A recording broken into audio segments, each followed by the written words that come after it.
ഇവിടെ ഒരു മതേതര മുന്നണി ഉണ്ടാക്കണമെന്നാണ് പാലക്കാട് MP പറഞ്ഞത് കഴിഞ്ഞ ദിവസം. ഇതൊരു മതേതര മുന്നണിയല്ല. ഞാൻ ഈ കഴിഞ്ഞ ദിവസം കണ്ട മാധ്യമങ്ങളോടൊക്കെ പറഞ്ഞിരുന്നു, ഇതൊരു മാങ്കൂട്ടം മുന്നണിയാണ്. അതായത് സ്വതന്ത്രനായി മത്സരിച്ച ആളല്ല, UDFന്റെ ഭാരവാഹിയായിരുന്നു. അദ്ദേഹത്തിന് സീറ്റ് ലഭിക്കാത്തതുകൊണ്ട് അദ്ദേഹം മത്സരിച്ചാണ്. അദ്ദേഹം നിലവിലൊരു കോൺഗ്രസ്സുകാരനാണ്. കോൺഗ്രസ്സുകാരനായിട്ടുള്ള ഒരാളെ പിന്തുണയ്ക്കുവാൻ CPM തയ്യാറായി മുന്നോട്ട് വരികയാണെങ്കിൽ അത് അവരുടെ അസ്തിത്വത്തിൻ്റെ തകർച്ചയാണ്. അപ്പോൾ അത് അങ്ങനെ അത്തരത്തിൽ CPM മുന്നോട്ട് വരട്ടെ. അപ്പോൾ ഇതിനകത്ത് ഇവിടെ പാലക്കാട് നഗരസഭയിൽ ഉണ്ടാക്കാൻ പോകുന്നത് ഒരു അവിശുദ്ധ സഖ്യമാണ്. പാലക്കാട് നഗരജനത 25 സീറ്റ് ഭാരതീയ ജനതാ പാർട്ടിക്ക് നൽകിയിട്ടുള്ളത് നഗരഭരണം തുടർച്ചയ്ക്കുമായിട്ടാണ്. അപ്പോൾ അതുകൊണ്ട് ഇവിടെ നഗരഭരണത്തിനായിട്ട് ഞങ്ങൾ മുന്നോട്ട് വരുമെന്ന കാര്യത്തിൽ യാതൊരുവിധ സംശയമില്ല.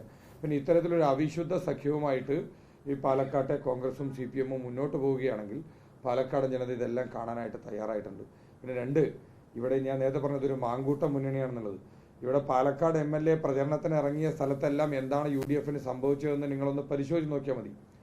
അദ്ദേഹത്തോടൊപ്പം സന്തത സഹചാരിയായി നിന്ന KSUവിൻ്റെ ജില്ലാ പ്രസിഡന്റ് അദ്ദേഹം തോറ്റു. ഇവിടെ യൂത്ത് കോൺഗ്രസിൻ്റെ തന്നെ KSUവിൻ്റെ ഒരു സംസ്ഥാന ഭാരവാഹി അദ്ദേഹം തോറ്റു. രായരി പഞ്ചായത്ത് ഇവരുടെ ഉരുക്കുകോട്ട എന്ന് പറഞ്ഞിരുന്നു ഷാഫി പറമ്പലിൻ്റെയും രാഹുൽ മാങ്കൂട്ടത്തിൻ്റെയും ഒക്കെ. ആ ഉരുക്കുകോട്ടയിൽ ഇന്ന് UDFൻ്റെ അവസ്ഥ എന്താണ്? അവർ വെന്റിലേറ്ററിലാണ് ഉള്ളത്. അവിടെ കൃത്യമായിട്ട് അവർക്ക് ഭരിക്കാനുള്ള ഭൂരിപക്ഷമില്ല. മാത്തൂർ പഞ്ചായത്ത് UDFൻ്റെ കയ്യിൽ നിന്ന് ഭരണം പോയിട്ടിപ്പോൾ ബലാബലത്തിൽ നിൽക്കുകയാണ്. ആര് ഭരിക്കണമെന്ന് തീരുമാനിക്കേണ്ടത് BJPയാണ്. ഇവിടെ കണ്ണാടി പഞ്ചായത്തിൽ ഇത്രയൊക്കെ ഇവർ UDF തരംഗം ആഞ്ഞടിക്കൂ എന്ന് പറയുമ്പോൾ കണ്ണാടി പഞ്ചായത്തിൽ ഈ MLA പ്രചരണത്തിന് പോയി നേരിട്ട് പ്രചരണത്തിന് മേൽനോട്ടം കൊടുത്തു. ആ കണ്ണാടി പഞ്ചായത്തിൽ നിലനിർത്താൻ സാധിച്ചിട്ടില്ല. പാലക്കാട് നഗരസഭയിൽ ഇദ്ദേഹം പ്രചരണത്തിന് ഇറങ്ങിയ വാർഡുകളിലെല്ലാം എന്താ അവസ്ഥ? 23-ാം വാർഡ് ശെൽവപാളയത്ത് പ്രചരണത്തിനിറങ്ങി, അവിടെ വിജയിച്ചത് BJP. കൽപ്പാത്തി മേഖലകളിൽ പ്രചരണത്തിന് നേതൃത്വം കൊടുത്തു. കൽപ്പാത്തിയിലെ 5-ാം വാർഡ് 6-ാം വാർഡ് 7-ാം വാർഡ് എല്ലാം വിജയിച്ചത് BJPയാണ്. ഇവിടെ പാലക്കാട് നഗരസഭയിൽ അദ്ദേഹം ഈ വിഷയമുണ്ടായി UDF പ്രചരണം സ്ഥാനാർത്ഥികൾ പ്രഖ്യാപിക്കുന്നതിന് തൊട്ടു മുന്നേ അദ്ദേഹം നേരിട്ട് ഇപ്പോഴത്തെ 38-ാം വാർഡിലെ കൗൺസിലറുടെ വാർഡിൽ കുടുംബശ്രീയുടെ പരിപാടിയിൽ പങ്കെടുത്തു. ആ കൗൺസിലർക്ക് സീറ്റ് ലഭിച്ചില്ല. അദ്ദേഹത്തിൻ്റെ ഭാര്യ പരാജയപ്പെട്ടു. അപ്പോൾ ഇത്തരത്തിൽ രാഹുൽ മാങ്കൂട്ടത്തിൽ നേരിട്ട് ഇറങ്ങിയ പ്രചരണത്തിന് ഇറങ്ങിയ സ്ഥലങ്ങളിലെല്ലാം UDFൻ്റെ അവസ്ഥ വളരെ പരിതാപകരമായി പോയിരിക്കുകയാണ്. ആ മാങ്കൂട്ടം മുന്നണിയോട് ചേരാനാണ് പാലക്കാട്ട് CPM തീരുമാനിക്കുന്നതെങ്കിൽ അവരുടെ അവസ്ഥ എന്താകുമെന്ന് അവർ തന്നെ സ്വയം വിലയിരുത്തി നന്നായിരിക്കും.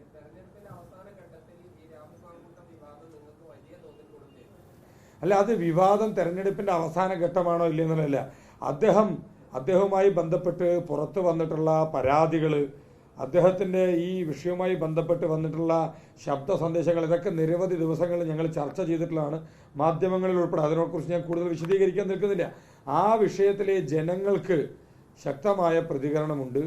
ആ വിഷയവുമായി ബന്ധപ്പെട്ട് ജനങ്ങൾ ഈ UDFൻ്റെ ക്യാമ്പിനോട് ഏത് രീതിയിലാണ് പ്രതികരിച്ചിട്ടുള്ളത് എന്നുള്ളത് നിങ്ങളൊന്ന് നോക്കിയാൽ കാണാം. ഇദ്ദേഹം പ്രചരണത്തിന് നേതൃത്വം കൊടുത്ത സ്ഥലങ്ങളിലെ UDFൻ്റെ അവസ്ഥ എന്താണ് എന്ന് പരിശോധിച്ച് നോക്കിയാൽ മതി.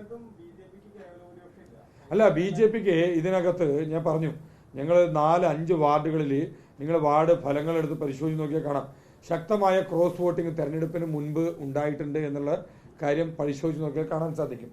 ഇവിടെ 24-ാം വാർഡ് BJP പരാജയപ്പെട്ടിരിക്കുന്നത് കേവലം 10 വോട്ടിനാണ്. 41-ാം വാർഡ് CPM കുറേ വർഷങ്ങളായിട്ട് അവരുടെ സിറ്റിംഗ് വാർഡാണ്, 3-4 ടേമായിട്ട് അവരുടെ സിറ്റിംഗ് വാർഡാണ്. ആ വാർഡിൽ CPMൻ്റെ സ്ഥാനാർത്ഥി 3-ാം സ്ഥാനത്തേക്ക് പോയിരിക്കുകയാണ്. അവിടെ BJP പരാജയപ്പെടുന്നത് കേവലം 10 വോട്ടിനാണ്. 1-ാം വാർഡ് അവിടെ CPMൻ്റെ സ്ഥാനാർത്ഥിക്ക് ലഭിച്ച വോട്ട് എത്രയാണ്? ഇവിടെ 3-ാം വാർഡ്. അങ്ങനെ തുടങ്ങി പാലക്കാട് നഗരസഭയിലെ നിരവധി വാർഡുകളിൽ ക്രോസ് വോട്ടിംഗ് ഉണ്ടായിട്ടുണ്ട്. ഞങ്ങൾ അതിനെക്കുറിച്ച് കൂടുതൽ ഡീറ്റെയിൽ ആയിട്ട് പഠിച്ചുകൊണ്ടിരിക്കുന്നുണ്ട്. ഈ ഏറ്റവും പ്രാഥമിക ഘട്ടത്തിൽ പഠിച്ചതിൽ തന്നെ 5 വാർഡുകൾ ഞാൻ പറഞ്ഞു കഴിഞ്ഞു. ഇവിടെ 48-ാം വാർഡിൽ CPMൻ്റെ സ്ഥാനാർത്ഥിയുടെ വോട്ട് എവിടെ പോയി? 41-ാം വാർഡിൽ എന്തായി? 24-ാം വാർഡിൽ എന്താണ്? 1-ാം വാർഡിൽ എന്താണ്? 3-ാം വാർഡിൽ എന്താണ്? അപ്പോൾ ഇവിടെയൊക്കെ വലിയ രീതിയിൽ ക്രോസ് വോട്ടിംഗ് ഉണ്ടായിട്ടുണ്ട്. അതിൻ്റെ അടിസ്ഥാനത്തിൽ തന്നെയാണ് ചെറിയ ചെറിയ വോട്ടുകൾക്ക് നഗരസഭയിൽ BJPയുടെ സ്ഥാനാർത്ഥികൾ പരാജയപ്പെട്ടിട്ടുള്ളത്.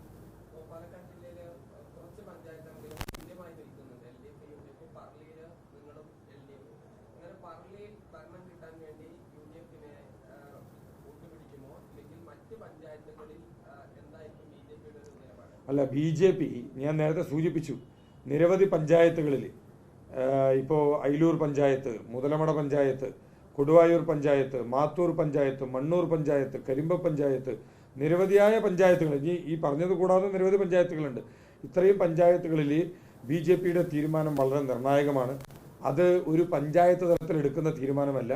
സംസ്ഥാന തലത്തിൽ നമ്മൾ കൃത്യമായിട്ടുള്ള ഇങ്ങനെയുള്ള വിഷയങ്ങളിൽ ഒരു സ്റ്റാൻഡ് ഉണ്ടാവും. ആ വിഷയത്തിൽ അതിൻ്റെ അടിസ്ഥാനത്തിലായിരിക്കും ഭാരതീയ ജനതാ പാർട്ടി ഈ പഞ്ചായത്തുകളിൽ മുഴുവൻ പാർട്ടിയുടെ നിലപാടെടുക്കുക. ഇവിടെ പല പഞ്ചായത്തുകളിലും നിർണായക ശക്തി ആര് ഭരിക്കണമെന്ന് തീരുമാനിക്കേണ്ടത് BJP-യാണ്. ഇവിടെ പാലക്കാട് മാങ്കൂട്ട മുന്നണി ഉണ്ടാക്കാൻ ശ്രമിക്കുന്ന ആളുകളൊക്കെ വളരെ കൃത്യമായി ആ വിവരങ്ങളെല്ലാം പരിശോധിച്ച് അവർ തീരുമാനം എടുത്താൽ BJP എടുക്കുന്ന തീരുമാനം സംസ്ഥാന തലത്തിലൊരു നിലപാട് പാർട്ടിക്കുണ്ട്. ആ തീരുമാനം തന്നെയായിരിക്കും ഇവിടുത്തെ അവസാന ഗ്രാമപഞ്ചായത്തിലും BJP എടുക്കാനായിട്ട് പോകുന്നത്. അല്ല, പാർട്ടി എടുക്കുന്ന സ്റ്റാൻഡ് പാർട്ടിക്ക് ഒരു പഞ്ചായത്തിലൊരു നിലപാട്, മറ്റു പഞ്ചായത്തിൽ വേറൊരു നിലപാട് എന്നില്ല. ഇതൊരു കേന്ദ്രീകൃതമായിട്ടുള്ളൊരു നിലപാടാണ് പാർട്ടി എടുക്കുക.